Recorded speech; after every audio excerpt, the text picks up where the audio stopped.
tous, j'espère que vous allez bien. On se retrouve aujourd'hui pour une vidéo sur les suites du scandale autour des vacances des anges. Je ne sais pas si vous avez suivi, mais il y a quelques jours, Angèle a été exclue du tournage à cause d'une énorme embrouille avec Raphaël et Tiffany. Elle avait alors balancé tout ce qu'il s'est passé entre eux et visiblement c'est allé très très loin. Si vous n'avez pas vu la vidéo, je vous mets le lien dans le petit i en haut à droite. Profitant de leur jour off, plusieurs candidats des vacances des anges ont réagi ce matin aux révélations choc d'Angèle. Raphaël, Tiffany ou encore Sarah Frézou, Toto et Emma ont posté plusieurs messages pour démentir la version d'Angèle. Regardez.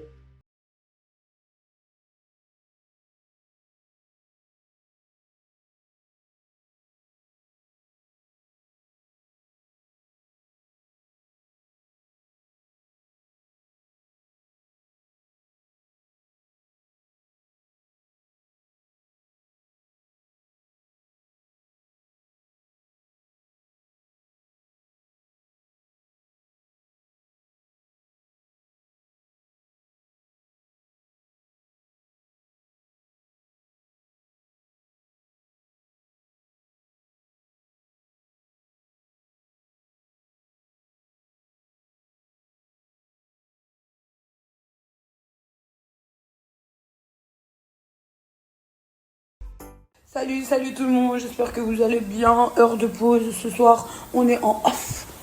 Ma passion, je sais pas comment vous expliquer le journée off sur un lieu de tournage. C'est genre la journée où vraiment, voilà quoi, c'est repos, kiff total. En plus, trop bon d'elle. Que vous dire de plus? Dubaï ça me manque quand même. J'aime trop ma maison, tout. Ma famille me manque énormément. Vraiment, c'est genre...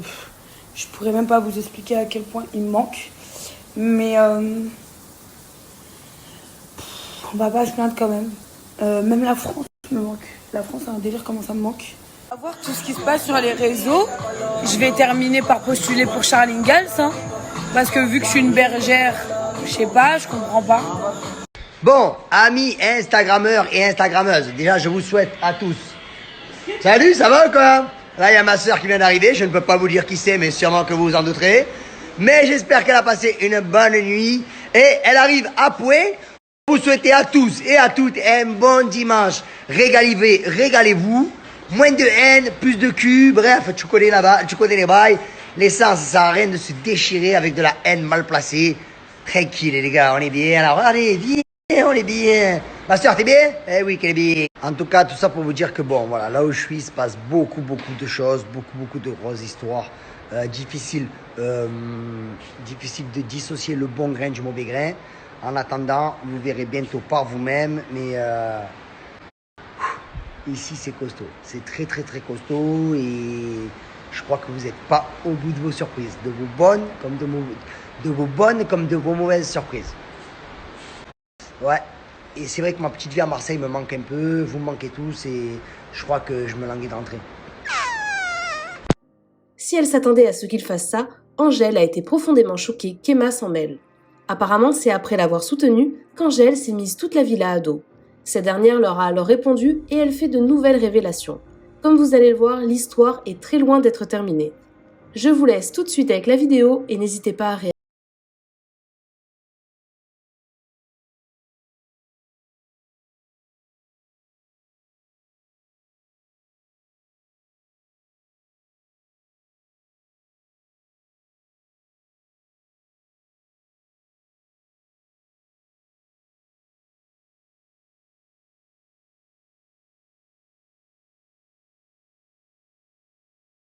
Ça y est, je suis chez moi. Enfin, ça fait déjà depuis quelques heures que je suis rentrée à la maison. Ça fait tellement du bien de retrouver son environnement. Désolée pour ma tête, les gars. Je me suis tapé 8 heures d'avion. Je ne suis pas de la première fraîcheur.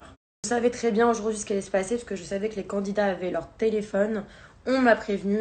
C'était aussi un des moyens de pression de me dire mais tu sais, Angèle, tu vas parler, mais dimanche, ils auront leur téléphone et tu vas avoir 15 personnes contre toi, etc. Bon, au final, c'est pas 15 personnes, mais peut-être qu'il y en a d'autres qui vont arriver. Et je savais très bien que les moutons allaient défendre leur berger sans aucune surprise. Je savais très bien aussi ce qu'allait sortir. On allait dire que genre, je buvais de l'alcool, MDR, Comme je vous l'ai dit, j'ai bu un verre d'alcool après l'altercation entre moi, Tiffany et Raphaël, puisque j'étais pas au top du top. C'était après l'altercation. Et avant la soirée, j'ai très exactement bu 2 gorgées de vodka non autorisé. Et croyez-moi bien une chose, les amis, hein, je suis pas la seule à le faire. Hein. Et puis même, c'est peut-être même certaines personnes qui m'accusent, qui sont les premiers à le faire, donc c'est assez drôle. Mais c'est la seule et unique chose qu'ils peuvent retenir contre moi, c'est ça, pour évidemment sous-entendre que je n'étais pas dans mon état normal, que c'était moi qui étais intenable, bla bla bla. Ce qui est totalement faux, puisque à ce moment-là, j'étais maître de moi-même et je n'ai pas calculé ces personnes de la soirée. Qu'il y ait des personnes qui les défendent par amitié, si on peut appeler ça l'amitié, c'est une chose que je peux entendre. Et encore, moi personnellement, mes amis, quand ils ont tort et sur des choses aussi graves, je prends pas leur défense. Au moins, au minimum, je me tais. Mais alors, s'il y en a une qui ne va pas ouvrir sa grande bouche là, c'est Emma. Mais honte à toi, je sais même pas comment tu fais pour te regarder dans une glace. Tu es la plus grosse vicieuse que j'ai jamais vue de ma vie. Et j'ai été la première à me faire avoir, hein, par toi, par ta petite tête toute gentille, toute mignonne. Mais ça n'a rien à voir. Tu es une fille qui est prête à tout pour la télé. Et je l'ai bien vu. Comment oses-tu m'enfoncer face à des gens que je me suis mise à dos parce que je t'ai défendu.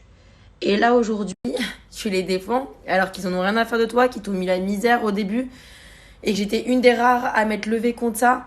Et maintenant, tu m'enfonces. Non, franchement, c'est beaucoup trop. Même, tu me le disais, oh, mais jamais j'aurais pensé refaire de la télé parce que j'étais prétendante qu'une fois dans Les Princes il y a un an, nanana. Mais moi, je pensais que tu t'en foutais de la télé. Mais en vrai, t'es prête à tuer père et mère pour de la télé. T'es une malade, une psychopathe. Sache-le. Et t'as fait des trucs avec des mecs avec qui t'es sorti, t'as fait des trucs de malade. On m'a envoyé des dossiers sur toi, frère. Si je l'aimais, je t'éteins, je te termine. Donc voilà, ça t'es parti une fois de l'aventure, oui, parce que t'as fait genre que c'est moi qui t'avais éliminé pour me faire passer pour la méchante, pour amadouer les grosses têtes, alors que tu savais très bien que c'était un choix collectif et que je n'y étais pour rien. Et quand t'es revenu, t'as été voir la production, mais c'était honteux. Et t'étais là en mode merci beaucoup de m'avoir fait revenir. Mais une lèche-boule comme j'ai jamais vu de ma vie entière. Honte à toi. Vraiment, un conseil, tais-toi, reste à ta place, ne te mêle surtout pas de cette histoire.